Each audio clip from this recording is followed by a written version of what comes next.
welcome to this week's What the Heck. How is everybody doing?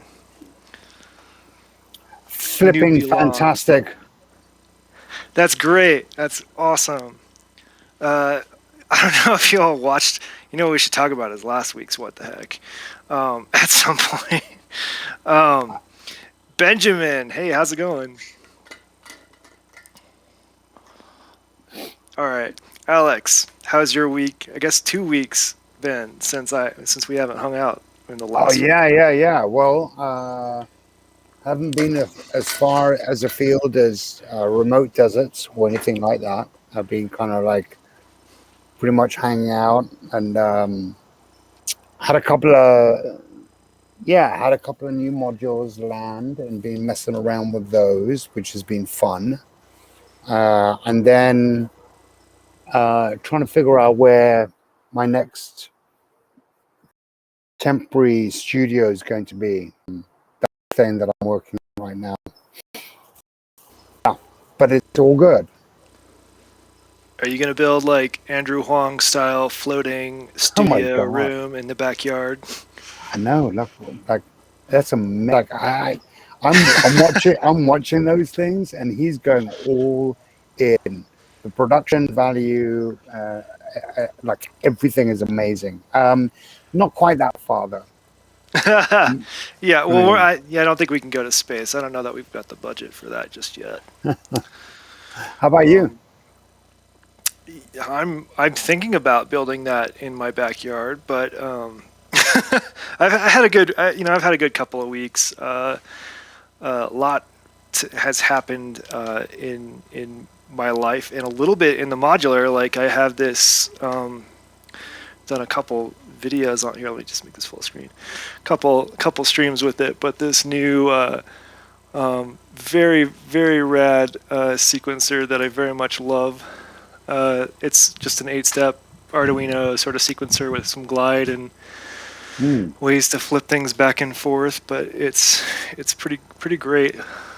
Like right Oh, now I have that's maths. Yeah, it's set up to do that some looks really cool stuff. pretty as well.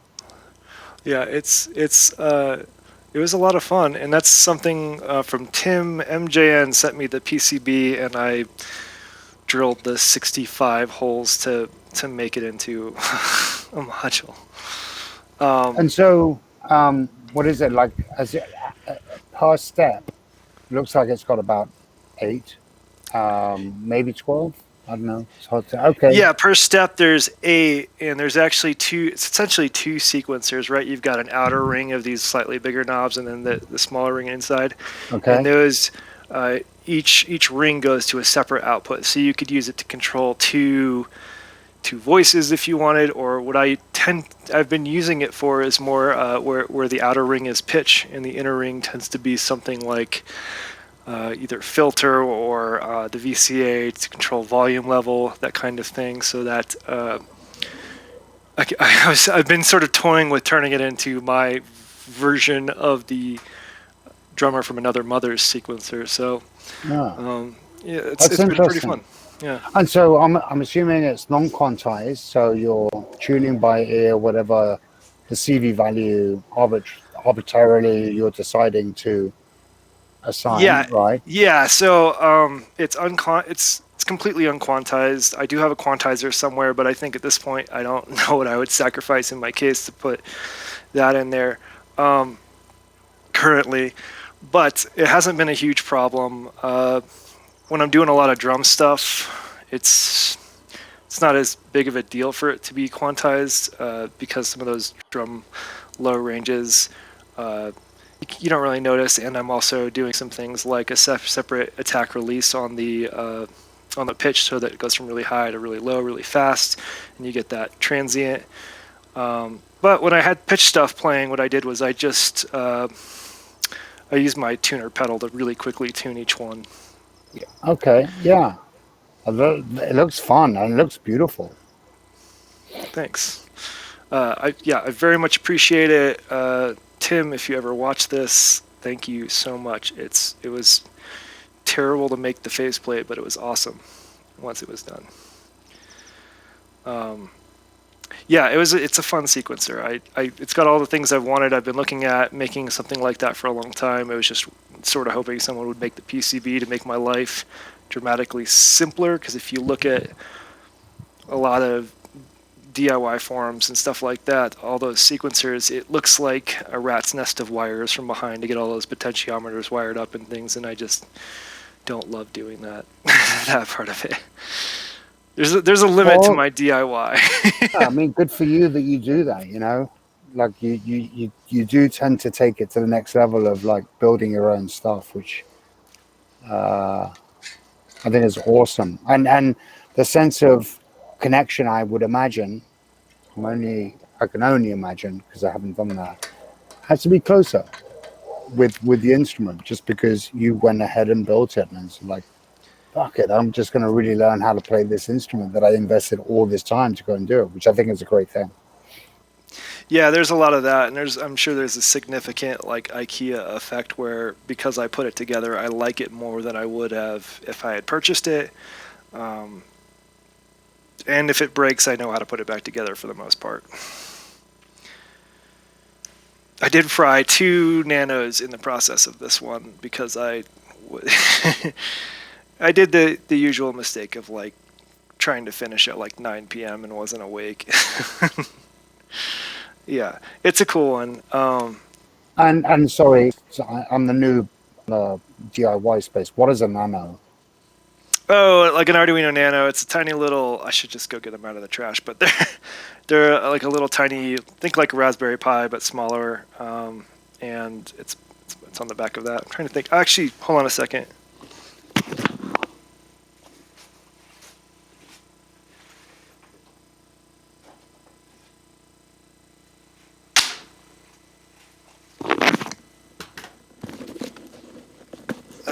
I guess I could have muted the microphone before doing all of that, but let me pull it out of this one.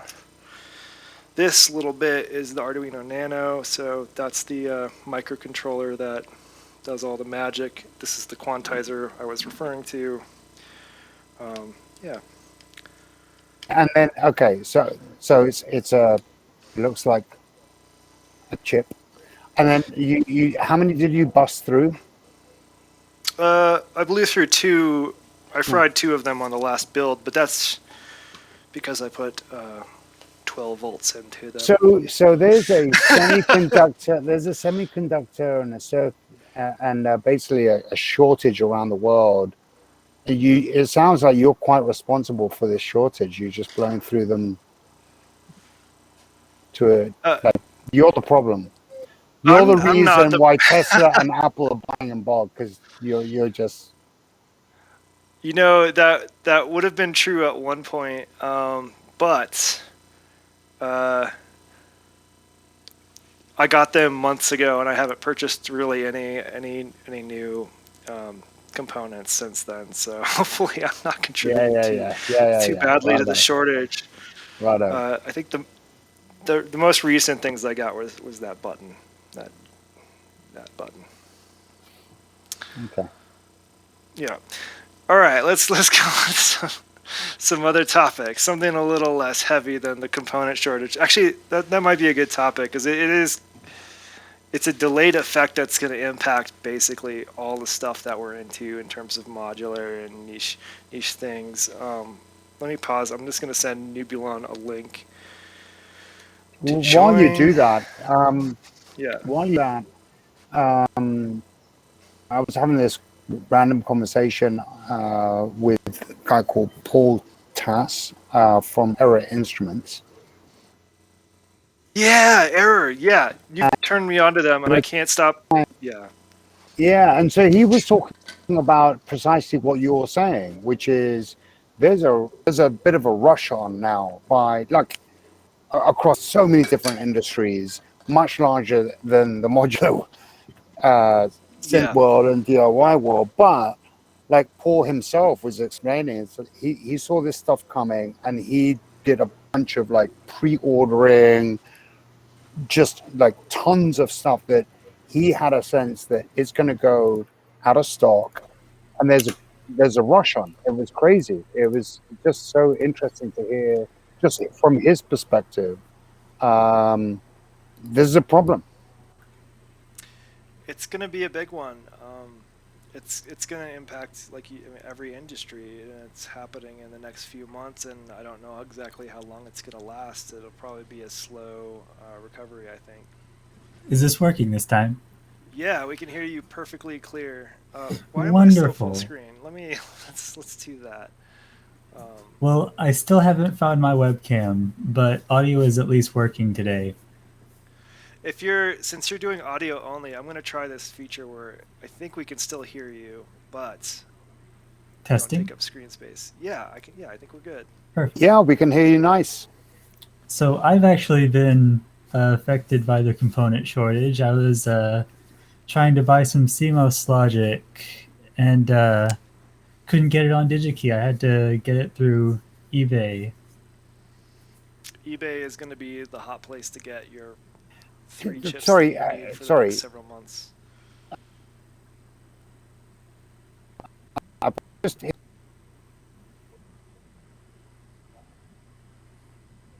the sound of God. Like, who is this? And Oh, like, this is who are we hearing? Nubulon. Okay, Yeah. okay. So a little intro. That would be great. Yeah, let's do a quick intro. Who are you? And let's see, what are the crappiest headphones that you have right now? So who am I? Well, I'm a noob at most things, but I did make the bot that notifies you all, so I've got that. Which Nice. I'm actually working on that right now. I've been kind of neglecting it. So you're the reason my phone's always out of power. Oh yeah. Hey, but I thank you for appreciate that. the work on it. Yeah, Yeah, yeah. it's Me pretty too. cool. Oh And yes, and the crappiest headphones I own.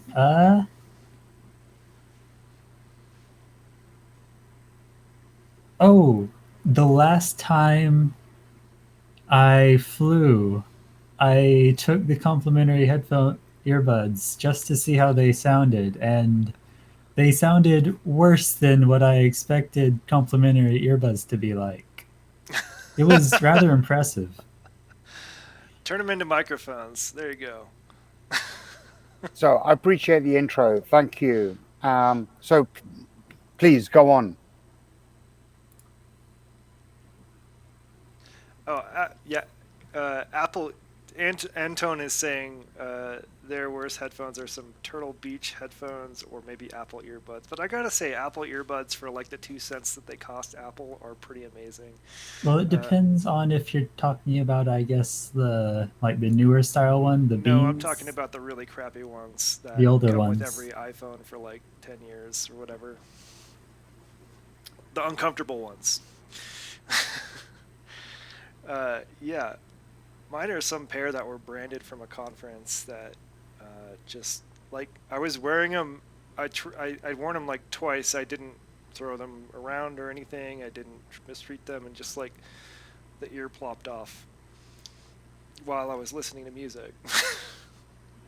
So So Nubulon, you were saying, sorry. So you were saying on the circuit front. Like, sorry. Thank you for introducing yourself. I like. So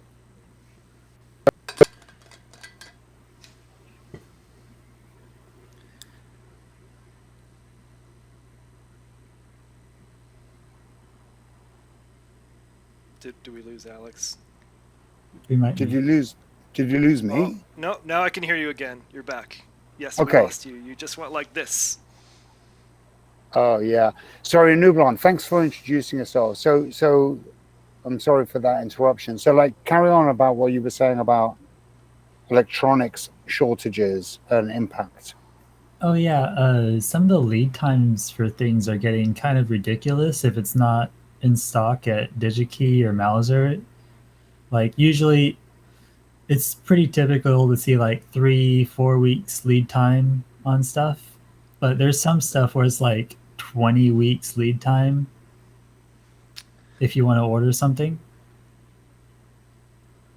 And a lot of the stuff that I've used has been disappearing rather quickly, like especially like op amps or components that are very common in modular builds have been evaporating. I think I had to pay a whole $1 per IC on eBay. Ooh. Normally it's like, yeah, depending on the IC, And this was 5 kind of a niche thing. It was like a multi-vibrator, so not exactly the most common thing, but you know. Yeah. I want to talk about DIY stuff, but I think we should save that for a future episode where we have you and maybe like Needless Mustard or somebody else like hop on and just like fully nerd out about ICs. But in the meantime, let's see, what do we got? Streaming setups. Should we talk streaming setups, Alex? Because you've got a pretty sick streaming setup. I don't know. Hey, chat, what should we talk about tonight? We've got a pretty empty slate because I'm lazy today. All right. I'll talk about Error Instruments. I'm going to give Error Instruments my Yeah, love. let's go Error. Fuck yeah. Excuse me for my French there, but like so a couple of days yesterday, actually, Error Instruments, that is a Holland-based modular synth maker. It is like does like limited runs of modules that are just a little bit weird and crazy and not all popular. So I bought a few weeks ago on one of them, which arrived yesterday. Is called the Indian Resonator, and it's a fun, crazy module that is pretty typical of Error Instruments, in the sense that you don't quite know what the hell is going on. Like, there's no manual. Do you know what I mean? Like, there's no manual with any of these things. You get like maybe these associated diagrams that look mysterious and arc, and maybe somebody had possibly consumed some amount of psychedelic mushrooms at the time when they were asked to create some documentation. And so like the hints of the, but Indian Resonator caught my attention when I heard a couple of audio demos, one of them by Cinematic Laboratories, and a couple of other YouTube videos. And so like I pulled the trigger, and it arrived yesterday, and I was on there just like for 3-4 hours, just messing around, trying to like decipher how does this thing work. It's got tones and things about it just that I enjoy. Like, I'm just kind of tuned into the way that this module sounds, and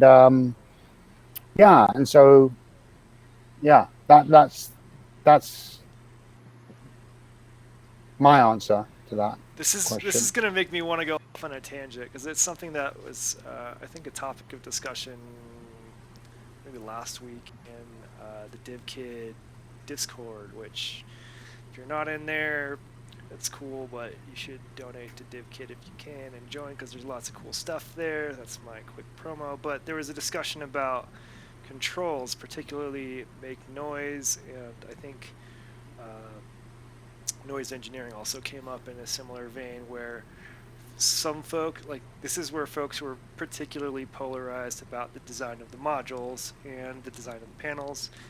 And I think the Indian Resonator is right up that alley in a similar vein of a module that is amazing, is not going to do what you expect. You're going to to have to learn it. Like some of my favorite instruments are that way, like the Bastel Soft Pop, where once you learn it, you can sort of bend it to your will. But at first, it is a mysterious machine that does whatever the hell it wants, and the knobs don't make sense.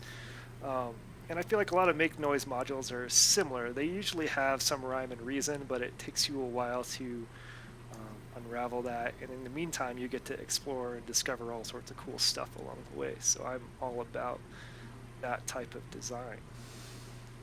I personally try not to touch things that I can't like look at it and figure out what it does. I'm kind of more in that camp, really.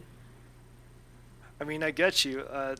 Actually, the fart box is a similar one. It's the like the Look Mom No Computer fart box in that like I wanted to know what juice did, right? So like when I built it, I put it together and I was like, I actually made a little cheat sheet for myself that was like, okay, these things are, this is oscillator one, this is going to be some FM modulation here. Like I mapped it all out. I've since completely forgotten it. But I do like to understand things. But that only makes me like the soft pop more because I'm like trying to understand like, okay, if I slide this up, I feel like three things are happening. What are those three things, and how do I use it to my advantage, you know?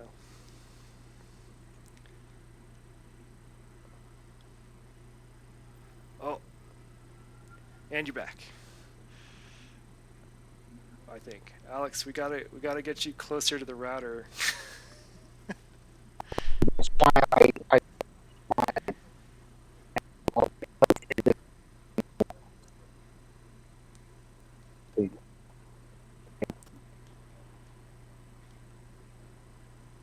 Or you can get the I don't router know what closer to just you. is it better? We can only hear parts of what you're saying. Okay.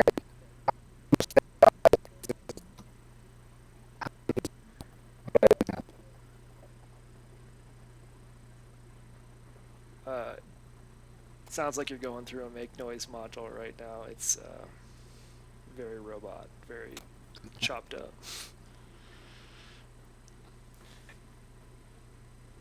All right. In the meantime, Nubulon, yeah.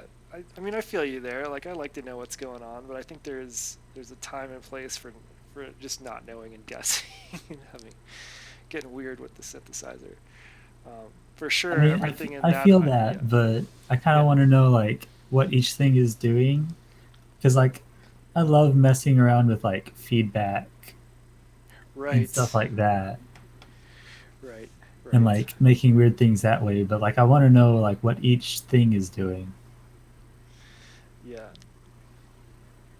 at least before I buy it. You know, if it's Oh, somebody else's for rack, sure. then I mean, it depends on the thing. Like the Morphogene, I love it, but I did end up selling it for that reason. Is like, and I did learn that one pretty well. It just took me a long time to be able to do anything that I was satisfied with it. Like it has sweet spots, and getting to those sweet spots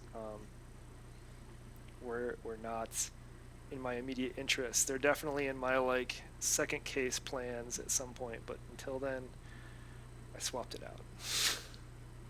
I mean, sorry, can you hear me okay now? yeah, you're Oh good. yeah.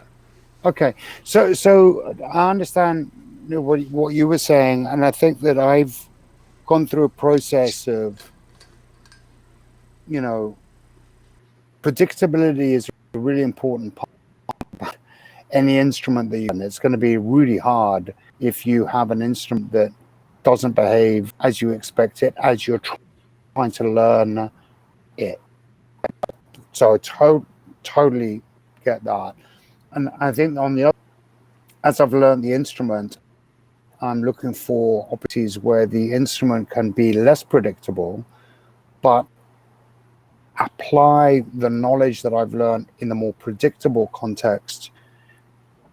One, and two, that what it unpredictably provides is somehow aesthetically pleasing to your own personal taste.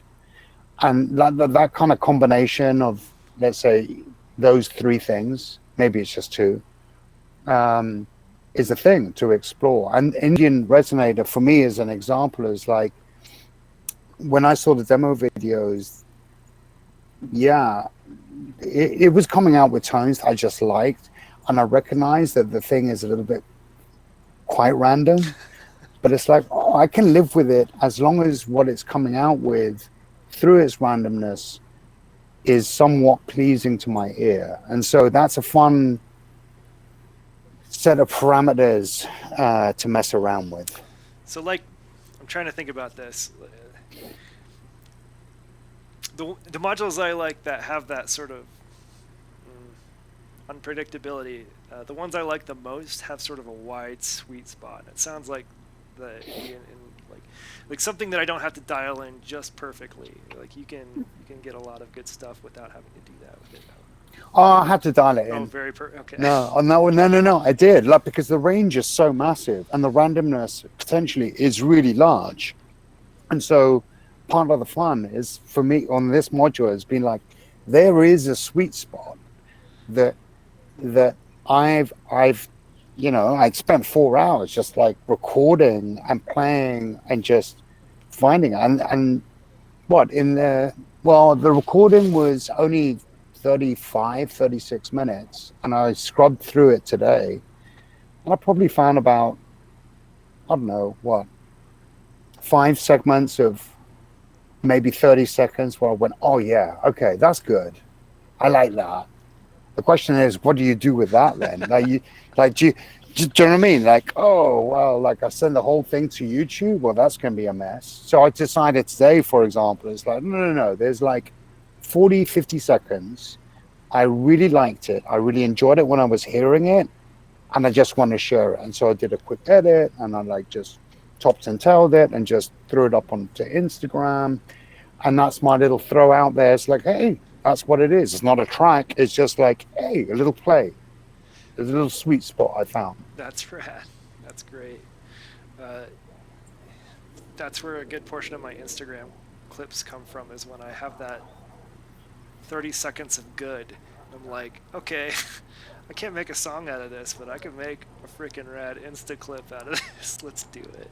Yeah, I mean, Richard Devine's a master of that, right? Yeah. You know what? Richard Devine, I had not even heard much about until the last, I want to say, couple weeks even. But following this mad scientist has been a great journey over the last couple weeks. So definitely worth a follow as well. The segments build up over a week of tracking. Benjamin's asked me to go into a door. Benjamin, let me tell you that I think the advice is sound, to pardon the pun, but I'm trying to avoid it right now. I think that like what I'm trying to do, because what I realized, like out of that 35 minutes of recording, I realized there's probably a track in there. Like there were so many different sections that I could probably go like, hey, that's rhythmic, that's a backdrop. Like this is like high percussion, and this is like a little bit of this, and I can go off and like chop it and make it into a track, and so I appreciate the advice. I'm deliberately trying to take a different approach into how I capture and then share stuff that is, it's just less deliberate, and it's just form factor that I've decided to just play around with. I don't disagree with the advice. I think it's good advice, but I'm trying to just not do that right now. Here's a question for y'all, chat included. Something I've been struggling with, and is the reason that I don't do many Instagram clips, is that I don't have a great way to get stuff on Instagram. Like if I record a stream, I can edit that in Premiere and export a few clips that sound good, sure. But I'm more interested in like sort of on the fly whim posts. That's where I think the most fun Instagram stuff is, and I use this nightmare of a dongle for my iPhone. And the thing about it is it's never clear when it's connected or not. So I might record like a sick take 1 out of 3 times because the other 2 times I either messed up or it comes loose. Like it doesn't tell you when it's connected or disconnected visually or auto. There's there's no feedback there. So if there's any alternative to that that's straightforward, I'm all ears, because I would love to get stuff on my phone to share easily. I don't really want to I turn know, my computer but on. like Instagram ain't. I know that's the thing that drives me crazy, and this is a little bit of workflow that I've been trying to figure out. So it's like, so here's the workflow on. If you go to my Instagram, you'll see like a 50-second clip, and it's like, well, that took like a second to put together. Unfortunately, it didn't, but I was happy with the result. So here's how it went. It's like real simple, right? Instead of fucking around with 3 cameras, I took 1 camera, focused in on the thing that visually I'm interested in focusing in on. Correct. I've got a patch, right? So that simplifies everything immediately. Just 1 camera, got it. That 1 camera is basically, with my A10 Mini Pro, is writing to a hard drive and capturing the audio. Yeah. Click record, it's taking it 30, 35 minutes, got it. Free app called DaVinci Resolve. DaVinci Resolve is a free app, and it's amazing. And there's a paid for version, but what you can do with that free version is pretty amazing. Now, the trick is 2 things. If the clip is going to be a minute long, you've got to make a little decision as the editor. Is like, well, what is that minute going to be? So there's that editing function. You can't get away from that if you're doing 30 minutes of recording, for example. But like, let's just say, hey, this is the minute. So good. I chop the end, I chop the beginning, and I've got a minute. Great. That's your in and your out. That's when I'm going to record.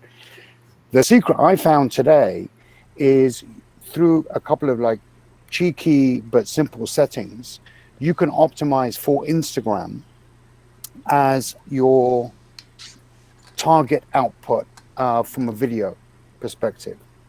And assuming you're not going to do any processing on the audio side and you're not going to do any fancy transitions, I can repeat that workflow over and over and like get it down into like a few minutes. Now that is definitely more than taking your iPhone and plugging in an audio recording with a video and then uploading it to Instagram. It is for sure, but I'm not saying that is a better workflow than that, but that workflow worked for me, and I can repeat that, and I can optimize that pretty quickly to that easy in the future. That's not too bad. What are you recording on the hard drive with? Like, how are you recording the audio and video? So the A10 Mini Pro has a USB out. It's a scan disc. It's got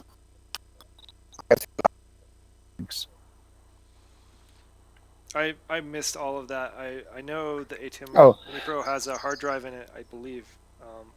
No, the Mini Pro itself doesn't have a hard drive, but you've got a USB connector. So if you can get a scan disk as a USB external drive with a USB connection, you just press record and it just writes to the drive.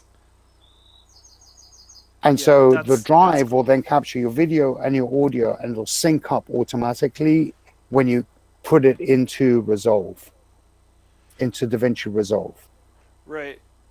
I'm gonna have to either hack mine into a Pro or find another, because I just have the A10 Mini, just the vanilla. Yeah. Okay. And I haven't found it. Like, I haven't looked that hard, but I haven't found a great way to record video and audio. Like OBS does okay. Like it'll drop frames and stuff. But so, speaking of OBS, just googling around, there should be a way to make some kind of marker like in your OBS recording. So like say you just have OBS running and recording to a file, and then you pretty much just have a hotkey that sets a marker. And so like whenever you get to that moment where it's like, okay, this is cool, like you hit the hotkey and then you can go back to that and look at what you thought was cool to go and edit. Just a thought.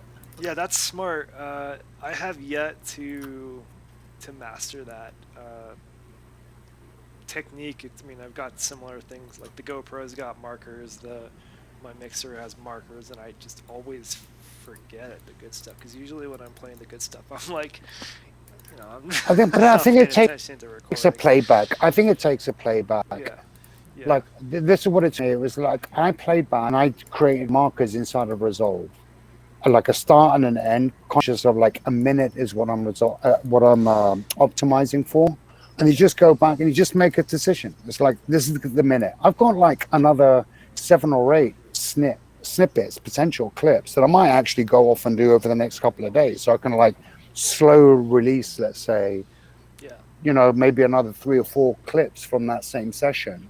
And then I have a goal in mind. It's like, it could be kind of fun to do a long form version of that on YouTube, which becomes a YouTube and maybe a SoundCloud version of a mixed thing of those things. There's so many ways of slicing this cheese is crazy. Oh my gosh. Yeah. Antone, ScreenFlow is the best video editor I have ever used. Hands down. I hate the way they do the versioning and upsells and all that, but for basic video like screen capture and editing, it is phenomenal. There is no delay. Things are instant. Using something like Premiere Pro, when I use that after ScreenFlow, I felt like I was using a broken editor. Like it's that crappy compared to ScreenFlow. But the thing about ScreenFlow is I wasn't because I haven't got the latest version on this computer. I don't know if there's a great way to sync up audio, so that's why I haven't touched it too much. But I may be reinvestigating that because I hate Premiere. Sometimes you hear a song in your head if you have the DAW skills. Oh my gosh. Yeah, I always save clips, Benjamin, for the DAW, and I have like a nice folder of like hot track fodder. But I doubt that will ever get dusted off, at least not in the near future. The hole only gets deeper. It's only going to get bigger and more daunting of a folder, right? Like, who has the time? But also, it's more fun to play with that stuff. I don't know. Nubulon, how much time do you spend in a DAW? None. Yeah. Like, I need to bump the levels up a little bit on a track. Okay, I'll do that, but... Well, really, it's more that I'm in kind of a learning phase right now, I would say. Like, I'm not here to make music. I'm here to learn this sometimes mess of an instrument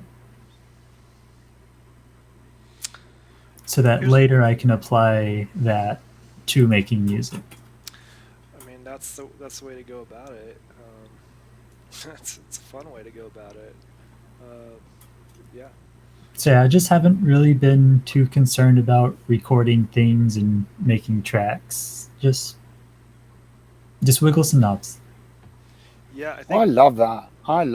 Just like, I think that it just like really eases the pressure off you when you just do what you just described. No pressure. Enjoy the journey. It is what it is. It's entirely ephemeral. And, you do it again the next day. For those of you just joining us, Nubulon is here. There's a setting to hide non-video participants, but it doesn't put like their name tag anywhere, which is kind of lame. So there's Nubulon's.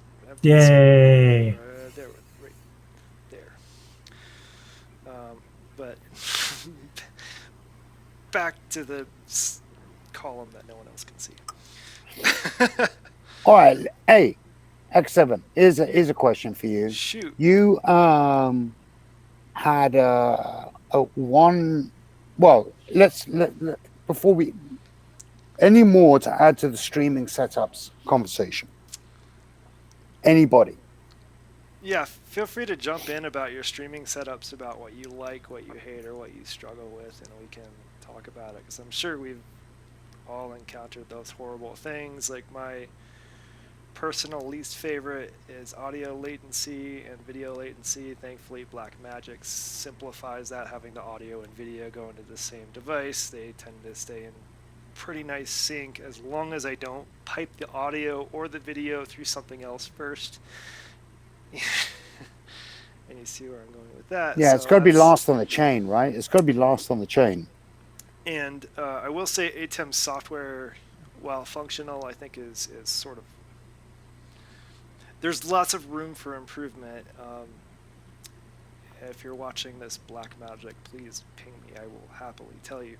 But one of the things I would love to be able to do quickly is do like picture-in-picture, which I'm going to make my screen bigger so you can actually see when I hit the button. So if I turn on, I think it's this button. Nope. This one? See, I don't even know how to do it anymore. Oh, there it is.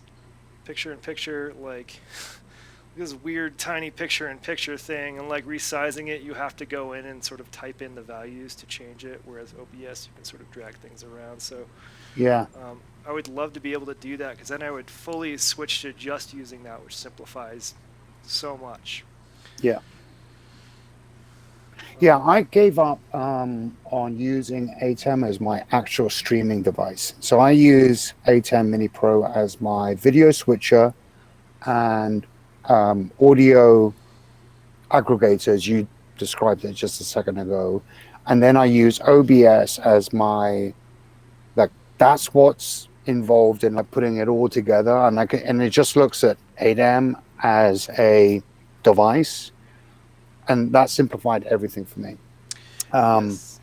And so those two things together work really nice. And I've just got a setup where it's like literally I can just plug it up, hit OBS. It's a standard setting I've got, and off I go to the races. And with EMS, as long as you're not messing around with keys and this, that, and the other, you like it's ready to go.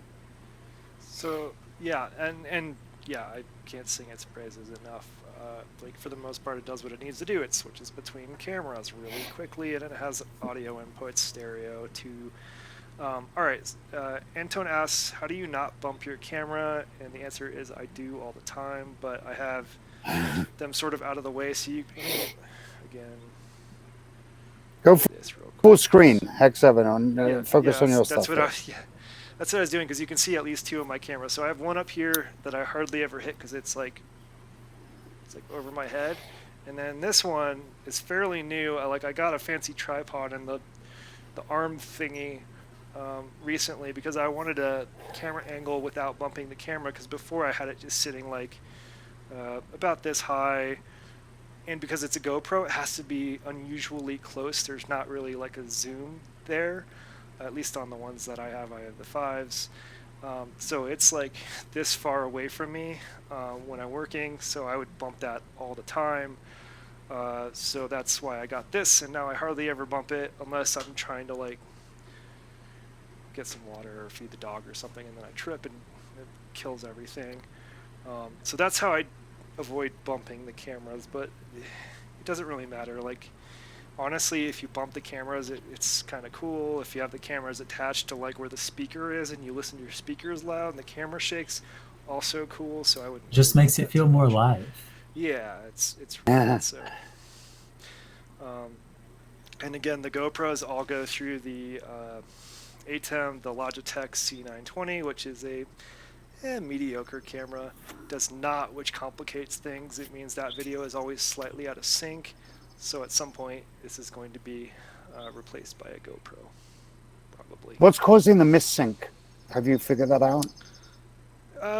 Yeah, I figured it out. I think the ATEM is slightly more well, I'm not sure. Yeah, it's slightly more delayed than the C920. So the C920 goes directly into the Mac. The ATEM, the camera, and the audio all go into the Magic Box and then into the Mac as sort of a external device. So I think there's just a little bit of latency there. And, interesting. Okay. I haven't bothered with trying to sync them up too much. I see. Anytime you're working with like serial devices that are handling a lot of data, there's going to be some latency involved, and Ideally, you can kind of calibrate it where they all get delayed a little bit and they come together in a nice harmony, but that's work. Yeah, so I think Alex is a little frozen, which is why half the screen is an oscillator. But yeah, you can add, like OBS has controls per camera that you can add like artificial latency to something if you want to sync things up. Again, I have not bothered with that too much because in terms of like a special effect light show, it's not super important and it's close enough where it's fine. Question. A nice little random question. I'm assuming it's from Musa. Is there a kind of sound that you haven't been able to achieve yet? Something in your head that you want to replicate, but somehow.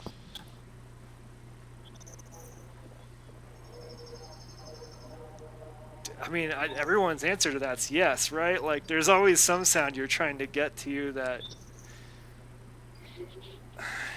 Yeah, like, yes. A good example of that was early on, I really wanted some, like, really gnarly good distortion for my synth. And no matter what I did with distortion pedals, it was not satisfying to me. And it turns out the sound I wanted actually wasn't distortion. It was two oscillators slightly detuned, and that was it. Like, that's all I needed, and that gave me the growl that you hear in a lot of the bass stuff that I use. So that was a sound that eluded me for a very long time, even though it's very simple in hindsight. I've got the opposite answer to that question. 2 days ago, I accidentally stumbled into a beautiful wah-wah pad. Like I didn't expect it. What I was looking for, I didn't know, frankly, what I was trying for. But like all of, you know, what I'm talking about, like the wah-wah is like the guitar is like wah-wah. Like it's, what was it at the beginning of? It was a sample used by Public Enemy. I can't even do it, but it's like it's hardcore wah-wah. And I went, oh my God, this is amazing. I could have, if somebody, I love that sound to answer now, so I'm going back, right? Like, I love that sound. If I try to figure out how to make that sound using modular, like, they'd be here to the end of Kingdom Come trying to figure that one out. And I just stumbled across it and I was like, what? That is amazing. This is power. Now, if you ask me, and now I've been thinking about it now for the last few days, because moving on. If I try to create that, I don't think I'd be able to. It was just such a random thing. I love those happy accident sort of sounds where you're like, well, I guess I'm gonna make a track out of this now, or it's gonna be gone. Well, here's a fun challenge, you know. Like, so the other day, I'm going to answer Schmooze's question directly. I was working on a patch, and I thought, you know what would be really nice to be something like something that sounded like cello. I love a cello, and I worked on it, and I think I got pretty close. Now, it's not really a cello, but it had like a lot of pieces around it, but it's a complicated instrument, in, you know, like tonally, like you're talking about vibrato, you're talking about bows, you're talking about a whole bunch of stuff. But I did get close. And, I think in a couple of weeks we'll be able to share that output. And interesting to ask is like, well, what instrument does this sound like? They come out with anything like a cello would be a kind of fun thing. I may be disappointed in the answers. It's sort of funny you mentioned that, because like that's, if I'm remembering the instrument right, that's one of the first. It's actually one of the first. Well, let's see. It's the second patch I ever made on the Minilog XD, I called Yo-Yo, um, because like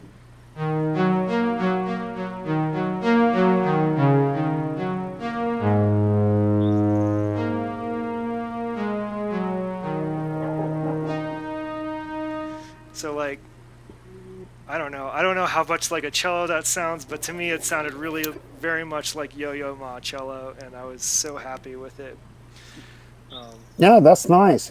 And it's close. And I think the trick with the cello, because it's a string instrument, that you've got this striking of the bow at the beginning, and it's not immediate.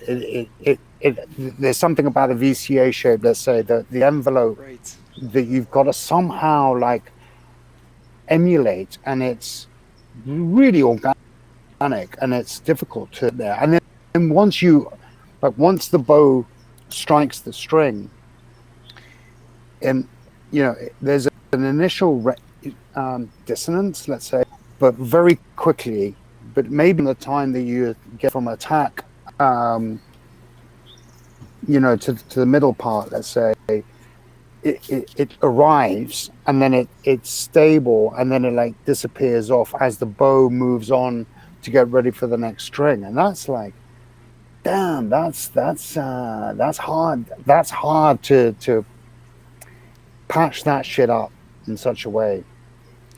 It's a beautiful challenge to try. I agree, and yeah, I was gonna backtrack a little bit to like sound design sessions. Like I think what got me into synthesizers was actually sound design, like being able to change something and just I'm not even playing a song. I'm just playing with the sound for a couple hours, and that's something I still like to. It's like the main reason I build these synths is because I really enjoy that.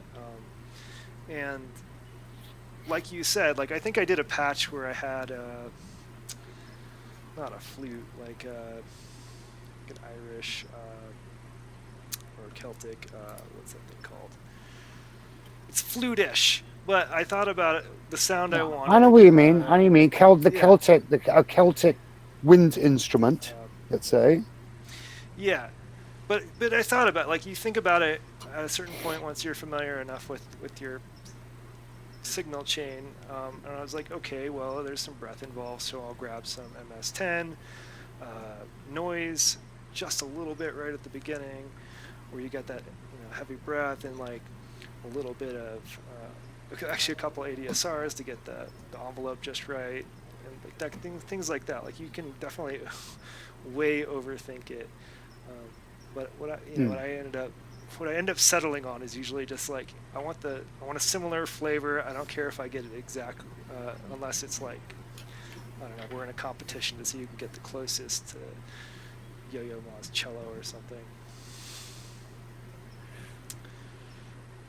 I don't want to do that competition. That sounds actually kind of like a nightmare. I'd learn a lot though. Yeah. Well, it's always. I mean, I think I love the question. By the way, Shmusta, I think it's a fun exercise, and I think it really develops the muscles and the system that you've got in front of you to go and figure out, like, hey, there's a sound I have in mind, or I've heard on a track, or whatever. What can I do to try and get as close as I can to emulate that sound? And you may not necessarily arrive at it, but you may arrive at something that you might like a lot, that is just different. And that's a fun journey for sure. Yeah. Nubulon, have you tried it? Like, it sounds like you're interested in understanding how everything that you've built works, or just everything that you've got. Do you just do like sound design sessions where you're just hanging out and playing with stuff, or yeah, I mean, that's what I was doing with the Indian Resonator yesterday.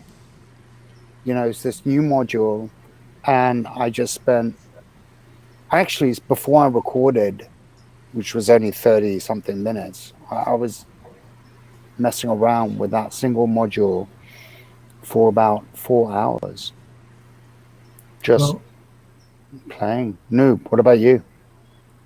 I think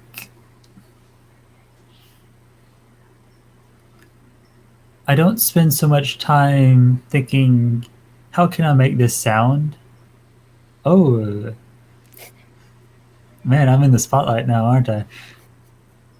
I don't spend so much time thinking, like, how can I make this sound? I really spend a lot more time thinking in terms of, like, what does this sound like? So, like, I'll have, like, a thought about something that I can do, like, how to, like, kind of a seed for a patch. And so I'll start with that and just start adding in the modulation, just kind of see where it goes and see what I like, more than I want to replicate this sound. I mean, that makes sense. That's similar to what I do. Although sometimes, like with the Micro Freak, it's just fun to like go make weird stuff, like way out of the box. Like, Oh, that reminds me of something. Uh, I made a terrible, terrible uh, patch at some point in VCV Rack. It had something to do with like feedback with a chorus, and it was so gloriously terrible. I might have to dig that up. dig it up and stream it. Come on. Alex has to step away for a second, so it's just me and you, Nubulon. Let's talk about ICs until Alex is back. I might be able to find it real quick. I might be able to play it directly through here. Let's do it. Yeah, I think you can share your screen. In the meantime, I have this, like, this is something I got at the beginning, and I've hardly touched other than like the first, I'd say this much of it is all about synthesis and various components in synthesis. And that part's really, I think, pretty solid if you're a very beginner, but the rest of it are literally straight up recipes, like in a cookbook, on how to make sounds, and I've made a handful of them, and so far I'm like 0 for 10 in terms of getting anywhere near what they're supposed to be. Oh, the book is the synthesizer cookbook. Yeah, sure, let's see. Let's try it out. Well, it's an audio file. I'm not sure if it'll play through this play local video thing. Oh, well. I should probably open it in something and see if it's actually the thing. Alright, I want to check the chat real quick. You need more Midi to CV converters. Oh, Midi to CV. Yeah, I just found out mine can go up to 6 channels and basically 6 channels with 6 volts per octave coming out and 6 gates. And holy crap, that was a huge, awesome change that I had to redo all of my previous sequences to assign the right things. Anyway, best converter. The SQ1's pretty rad as a converter. I actually used the BeatStep Pro for a long time for it, because you get the 3 channels plus the drum rack, I guess. I've kind of had a chicken and egg problem with MIDI because I don't have any like hardware synths. And I don't really like working in the computer. So it's like, why? It's like, if I do this, I'm going to have to like put a big investment into it. And then maybe find out that I don't really like that workflow. Well, I would say, yeah, I don't know. That's something you're going to have to decide and feel out on your own. But yeah, I think I do have a plan for that, though. So there's a really neat synth that I've been eyeing. Uh, it's what's it called? The Mega FM. Oh my It's gosh. 2 Mega Drive FM chips. Yeah, I'm gonna pull that up because that is something that I've been daydreaming about for no reason, no good reason other than it's freaking awesome. Um, Go on, give us the spiel while I look it up. And just the demos always seem so excellent. And I think that's like the kind of thing to actually push me to get something MIDI controlled. And then Bafako has like the CV thing, right? Where you can like take your CV and map it to like MIDI CC stuff. So I think like those two as a pair is gonna get me into MIDI. Yeah, and that's the downhill. You're about to whatever money you thought you had saved up is about to go away. Because that's similar to what I did. I actually let's point the camera at the culprit. At the culprit. That the Roland SE02. Well, it's Studio Electronics collaboration with Roland. That one was my that's what killed my wallet, and ultimately it's what basically I needed. Okay, I got that. Now how do I sequence it? Okay, I've got a USB keyboard controller that does not talk to it. Okay, so I'm stuck with the buttons on there, so I get another keyboard. That's where I got the key step. Then I realized I actually can't play the piano very good. Anyway, it snowballs. I would say of the things that I've had, actually, is the Mega FM polyphonic? I think it is. It is. It has different modes. There's like Yeah. the 12 voices because each chip is 6 voices. So like you have like the stereo 6 voice, or you can do it in unison, or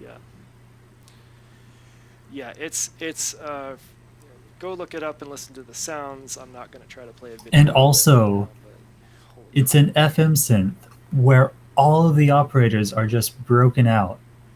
There's no like fiddly menus to program it, and you don't need like a companion software.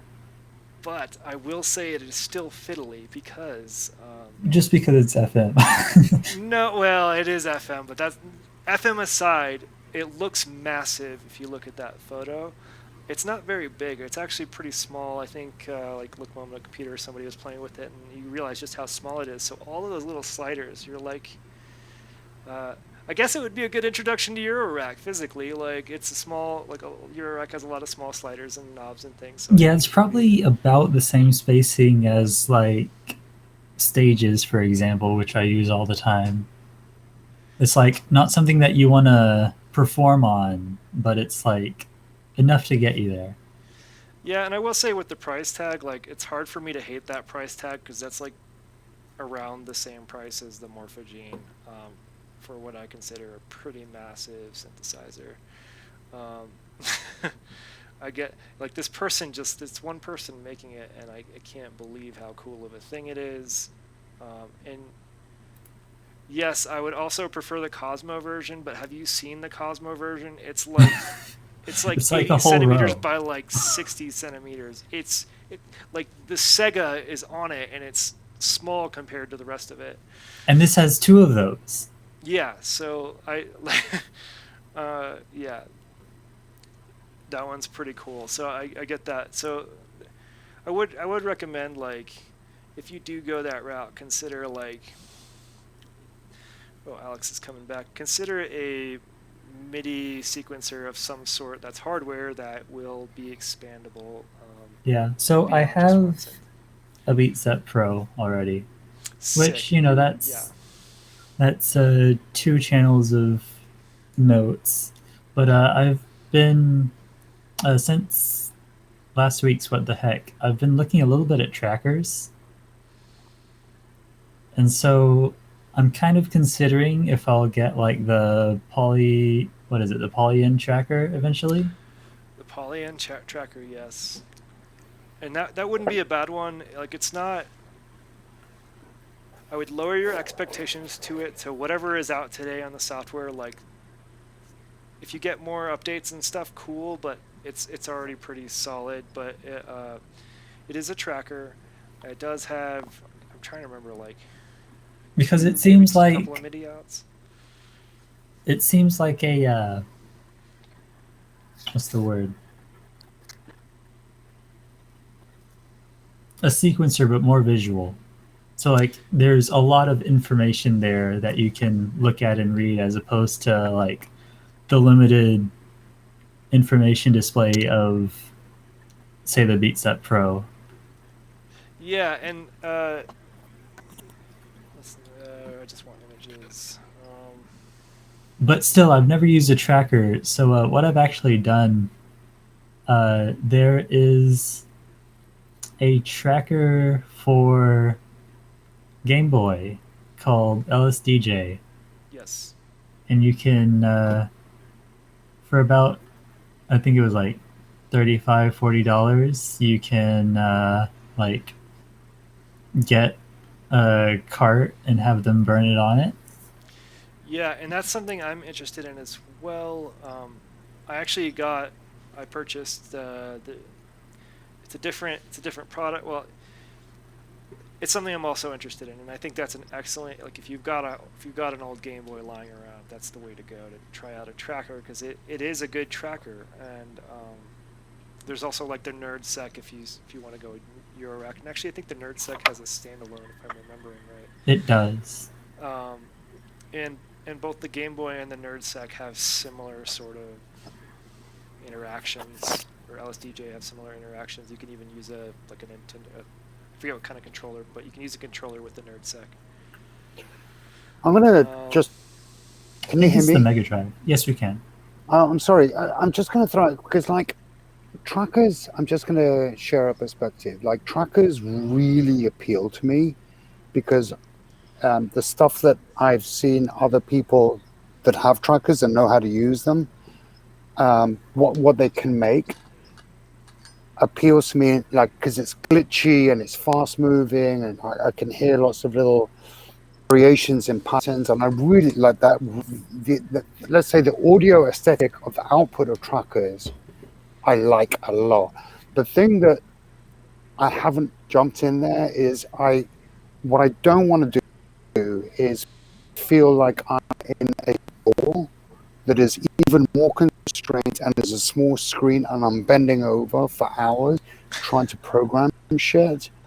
And I don't mean that to diss what a tracker is, but like that's my aversion to why I haven't gone there. It's just like I can just imagine me just like bending over, like myopically, like programming things for hours, and I'll wake up like a cripple, walking away, not being Alex, able to, you know what I mean?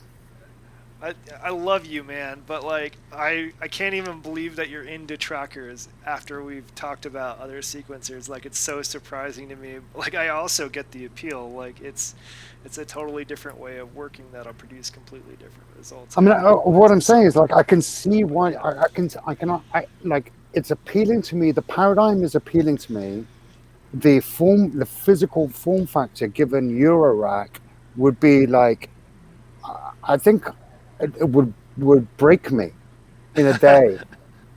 We need a Cosmo tracker, but I think bringing it back a little bit, the Polyand tracker does have a pretty nice, as far as trackers go, a gigantic screen compared to other trackers. So I think that's a good plan, Nupulon, to start with in terms of a hardware sequencer, and it's also got. I'm sorry, no, did I misunderstand or mishear or not hear at all? Do you have a tracker? Do you use one day? No, I'm kind of thinking about it. I was introduced to how the NerdSec actually works on the last What the Heck. So that's been kind of floating around my brain.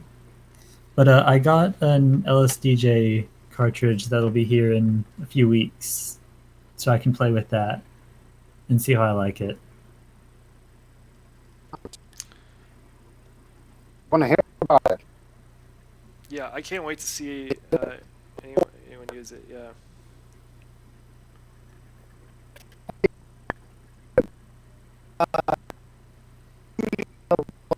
Oh,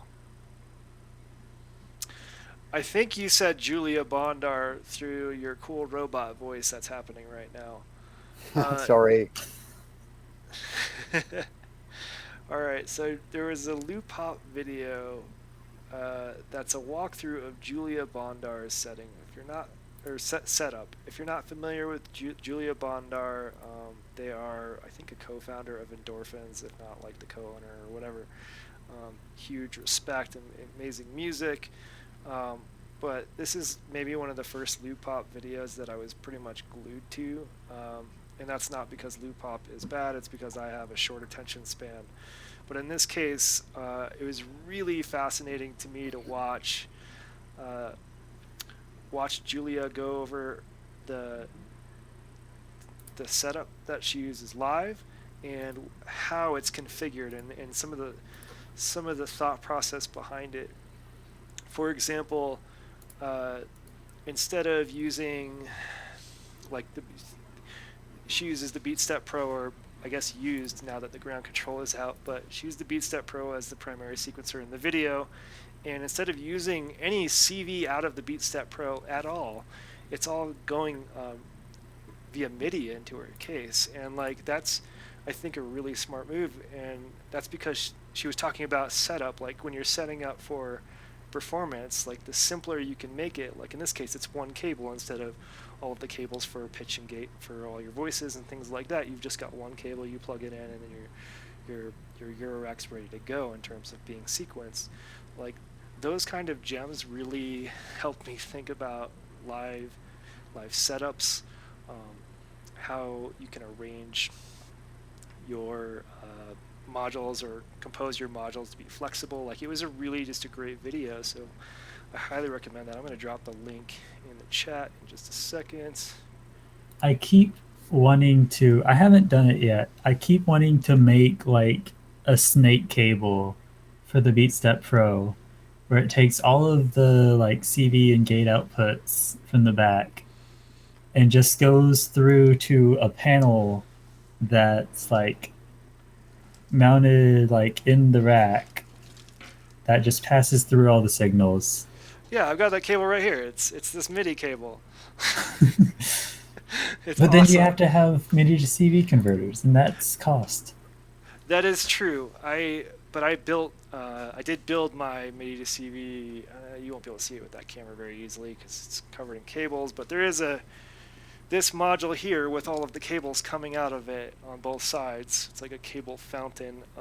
That is a MIDI to CV converter, and it is awesome for many reasons other than Cosmo format. It has two MIDI throughs, so one MIDI in and two MIDI throughs, so you can continue to chain things. So right now I'm only using one of them to go to the rample so that I can control the rample via MIDI, but like I'm a huge, despite the pains, I'm a huge fan of MIDI just because it simplifies a lot of things, especially like when you're talking drum voices. I would love a MIDI controlled drum voice Eurorack module at some point, just because I don't want to have like 5 triggers out taken just for that. But yeah, everything needs MIDI through ever. If you're, yeah, please put MIDI through on everything you build, please, in the future, everybody. Yeah, Antone, take a look at the video. It's a good video that'll get your gears spinning a little bit about live setups. Yeah, and I'm trying to think of some of the other things. Oh, like some of the other cool bits. I don't want to play the video because I don't want to like get this video taken down or get Schmooster more warnings or whatever. But one of the cool modules that Endorphins makes involves sort of like, oh, I forget what they call it. It's like auto tune or something. But like, it basically you put a pitch in there, the control voltage going in, and it just automatically adjusts the control voltage to make sure the oscillator's in tune. Just does that for a few oscillators, and it's a really fast way to quickly tune your stuff, especially in a live scenario. I thought that was an amazing little touch. Oh, is Alex? I'm sorry, Alex. That's cool. That's cool. forget I was going to ask, because you don't want to play the clip because you don't want to end on copyright. But like, seriously, like I clicked on the link, I listened to like 20 or 30 seconds of it, and I went like, "F yes!" Like this is sounding amazing. So I've got that on my save for later. I'm definitely going to listen to it later. But like, if you can, definitely check it out. It's so good. And I'm actually going to look up a couple of the modules that, just because I forget the names of almost all Eurorack modules, and I'm sorry for that. But if there's a list in front of me, I can pretty quickly. Okay, so what was it called? It was the Shuttle Mates, I believe, is the one that does sort of auto tuning, if I'm remembering correctly. Nope, that's Midi to USB. Well, I was going to say, like, just looking at the screenshot again, almost everything is endorphins except for a couple of modules. One is the Magneto by Strymon, and the other one looks like a sample drum by Erica Synths. But scanning, we've got what, 2 rows of 84 HP and maybe what, like 54 of it ain't endorphins. Right. I mean, I would expect that from somebody who works and is the co-founder of Endorphins, right? Like, Yeah. it's going to be mostly endorphins. I expect that last bit of HP to be sucked up by the ground control or something else, because how could you not use the ground? Like, the ground control feels like a love poem to the BeatStep Pro and a few other sequencers combined into one magical Eurorack module. If I was going to get a Eurorack sequencer, that's probably top of my list right now. Maybe NerdSec. But again, NerdSec's like I have no experience with trackers, so I would probably not start with that. I'd start with the Game Boy just to get a feel for it. Speaking of Game Boy, that's on my list of projects to do, is cannibalize my Game Boy and turn it into an oscillator, so it'll be in that at some point. But for now, I'm playing Pokemon Red. Yeah. Oh, I love these chats. I'm just going to say, I love these chats. I love these chats, Hex7 and Noob, just to be able to connect. I love these chats when we've got EMS having a chat with us and bouncing off us and on the text. I love these chats. I've just got to say, I love these chats. I'm just saying it. They're so much fun. I think I'm gonna check the chat. Not happy with perform live. I have no idea if I can perform live, like live. I feel like I'd get there and I'd be excited about it, and it would take me 45 minutes to set up and then play for 15 minutes. Well, here's a quick question. I know that one thing that was going on, that, let's say, conflicted with our usual time was Peaks and Forestine was performing. A wonderful, amazing member of EMS. I know I've got it on my watch later list. Did anybody get the opportunity to watch the stream live? How did it go? I'm just curious. I have not. That one's one I'm gonna have to watch. Like, I do most of my catch up before bed. Oh, but I will say Forestine's only. And good for Forestine, like as part of. I know, right? Like, yeah, I agree. And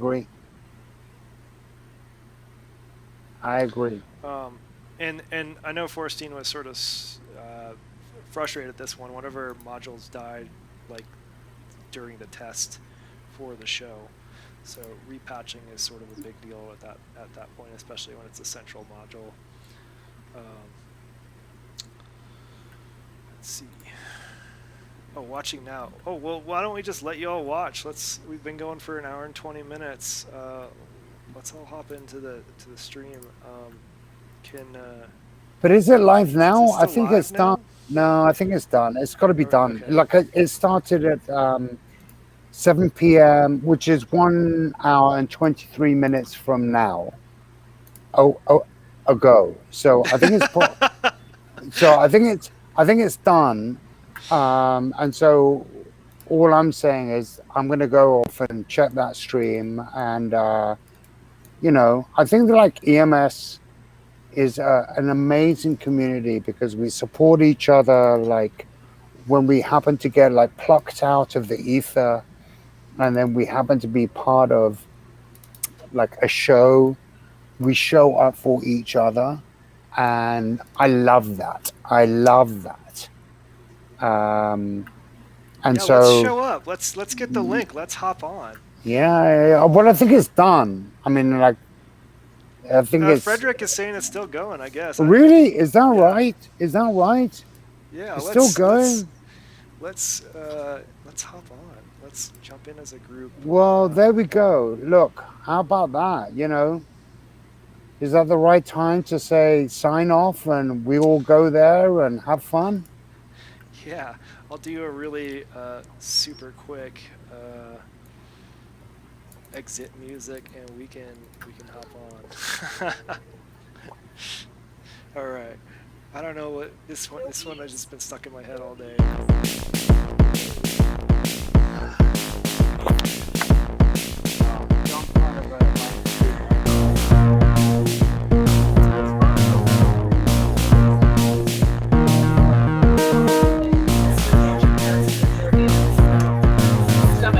He's laying on his stomach. She's like on the back of his legs.